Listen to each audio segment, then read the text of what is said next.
Yeah.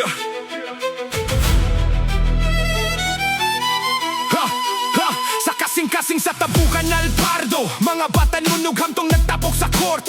Bola nga naglupat, kalipay nga nagawas. Pagpakita sa kusog pa nagiusa.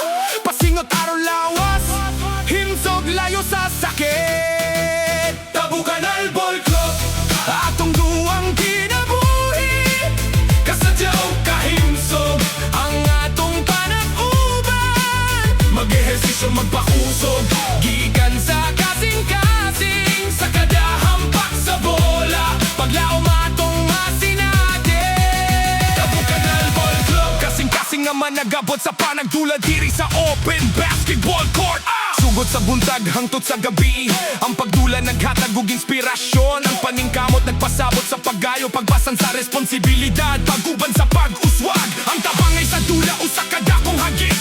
Bisa na sa kabatanon man o hamtong, ang pagbalik sa court maghatag og bagong kusog. Pulso sa kalihok, ang tingog sa kalingawan, dili lang dula kundi usa ka kinabuhi nga nagdala sa paglaom og panag-ayo. Tabukan Ball Club, atong duwang kinabuhi.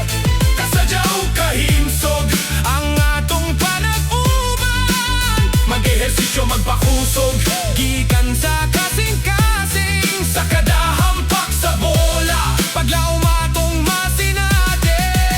Tabukan Ball Club, kasing-kasing nga man nagabot sa panagdula diri sa open basketball court.